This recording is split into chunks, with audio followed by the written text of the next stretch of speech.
Memang layak menjadi pemimpin di wilayah liar. Menikmati prasmanan makanan laut di tengah salju dan es. Menggoreng daging kambing di kolam air panas bumi. Tinggal di bawah tenda semangka yang kokoh dan hangat. Pagi-pagi makan ayam panggang renyah di luar dan lembut di dalam. Orang yang tidak mengerti mungkin mengira mereka sedang berlibur. Saat itu, Daisy sibuk membuat api. Diambil dari bawah air.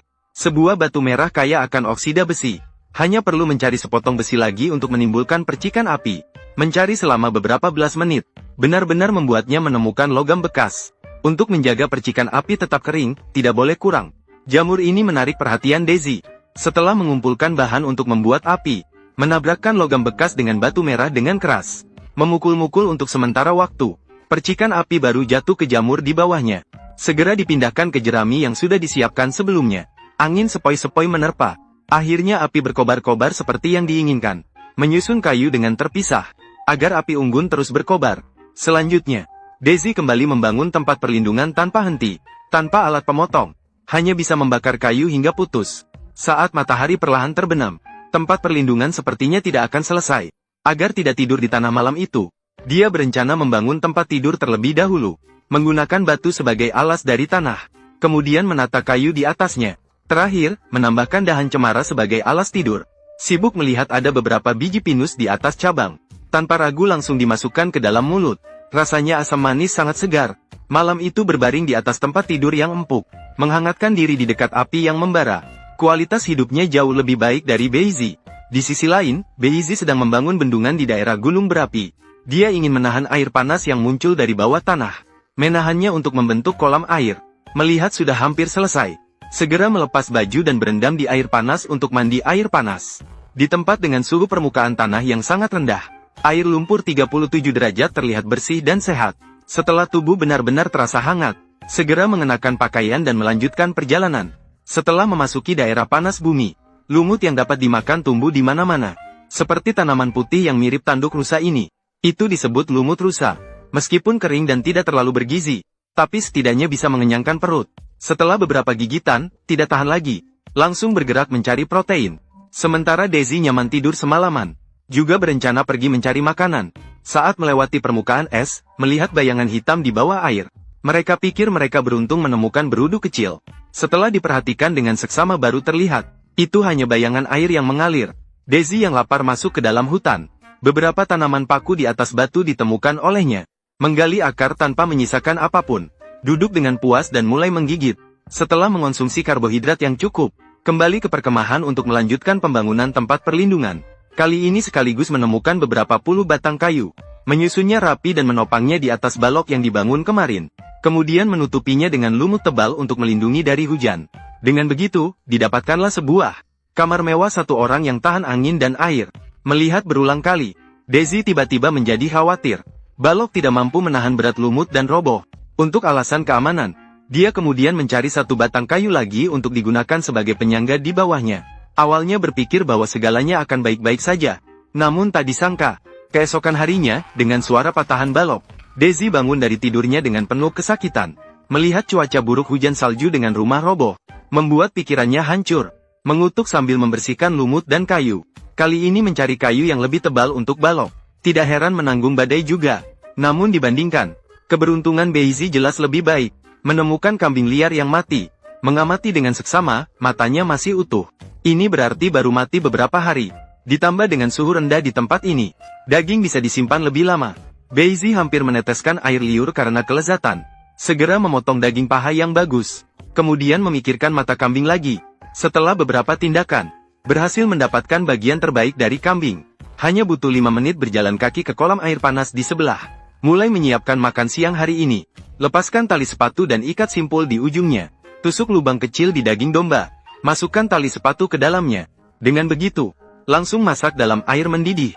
Meskipun mata sapi mentah juga enak, tapi dia masih ingin membersihkannya dengan baik. Angkat dan mulai menikmati di mulut. Tekstur kenyal dan meletup di mulut. Proteinnya mungkin lebih banyak dari daging sapi.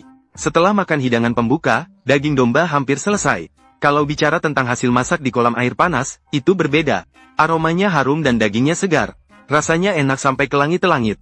Setelah makan kenyang, langkahnya semakin cepat. Setelah 2 jam perjalanan, hutan muncul di depan. Tapi tak disangka begitu menginjakan kaki di tanah itu, Tumpukan bulu ayam salju ditemukan di tanah. Sejumlah bulu ayam hutan ditemukan di tanah. Bertahan hidup dengan memakan buah beri dan biji. Sepertinya ahli berburu akan mendapat kesempatan kali ini. Lepaskan tali sepatu dan buat simpul terbalik. Di jalur keberadaan hewan kecil. Menyiapkan 2 perangkap jerat. Saat menunggu mangsa. Harus membuat tempat perlindungan untuk bermalam. Gunakan lumut dalam jumlah besar untuk tempat tidur. Bangun dinding berbentuk U dengan batu di sekelilingnya. Tutup bagian atas dengan ranting sebagai atap. Dan lapisi dengan lumut untuk menjaga kehangatan dan kedap air. Setelah selesai, bentuknya mirip dengan peti mati primitif. Jika ingin tidur nyenyak, harus membakar api di depan tempat tidur untuk menghangatkan diri. Daun pohon betula adalah bahan bakar yang bagus. Kumpulkan dan bawa kembali ke perkemahan. Ditemani suara gesekan korek api. Api berhasil muncul.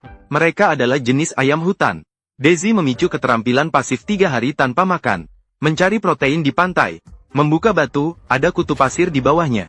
Tapi ini terlalu kecil untuk dimasukkan ke mulut. Akhirnya harus mengambil beberapa siput kecil di sepanjang jalan. Tunggu sebentar. Ada 2 kerang putih lagi. Terlihat dagingnya cukup berisi. Dibawa pulang untuk dipanggang, akan menjadi makanan berprotein berlebih.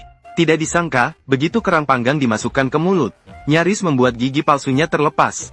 Setelah diperhatikan dengan seksama baru terlihat, bagian paling gemuk ternyata penuh dengan pasir.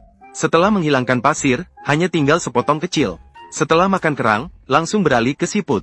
Setelah memecahkan cangkangnya, daging di dalamnya sangat lezat. Sangat cocok sebagai camilan setelah makan. Setelah tidur nyenyak di dekat api sepanjang malam. Esok hari hujan salju terus turun. Api unggun kecil bisa mogok kapan saja. Tanpa pilihan, Daisy mencari beberapa batang kayu. Menumpuk dan menyusunnya menjadi api unggun berbentuk panjang. Ini tidak hanya bisa menghalangi air hujan, tapi juga membuat api unggun terbakar lebih kuat. Arus hangat mengisi tempat perlindungan. Membuat Daisy sangat puas. Bahkan lumut di atap mulai mengeluarkan uap air. Tak lama kemudian, malam pun tiba. Belum lama merasa nyaman. Malapetaka khusus menimpa orang botak. Api unggun terlalu besar dan membakar tempat perlindungan. Beruntung tempat ini cukup lembab. Api padam perlahan setelah beberapa saat. Setelah fajar, Daisy berencana pergi ke tempat yang lebih jauh mencari protein. Namun, baru setengah jam berjalan, dia menemukan kerang yang melimpah di tepi laut. Daisy langsung senang sampai tak bisa menutup mulut. Dia cepat melepas topi untuk digunakan sebagai wadah. Penuh sesak. Kemudian dia pergi ke samping dan mengambil sejumput rumput laut segar. Dia pun kembali ke perkemahan dengan rasa enggan. Pertama, dia memanggang rumput laut yang segar di atas kulit kayu. Sedangkan kerangnya langsung dilempar ke bara api. Menunggu selama setengah jam. Pesta besar makanan laut panggang karbon dimulai. Pertama, makan kerang yang masih hangat. Memecahkan cangkangnya. Daging di dalamnya lembut dan berkilau. Ambil 1 suapan yang segar dan kenyal. Rasa kuah yang kaya terus merangsang lidah. Setelah makan, cicipi lagi rumput laut panas. Renyah dan menyegarkan, kaya akan vitamin C. Sementara kerang dengan sabar menunggu semalaman. Akhirnya, datanglah burung impian mereka. Kembali ke perkemahan, mereka mahir melepaskan mantel satu sama lain. Tanpa tambahan bumbu, ditusukkan ke atas api. Cukup dipanggang dengan api besar selama 15 menit sebelum bisa dinikmati. Daging luar renyah, daging dalam lembut, dan kenyal. Energi yang disediakan adalah yang dibutuhkan oleh kerang.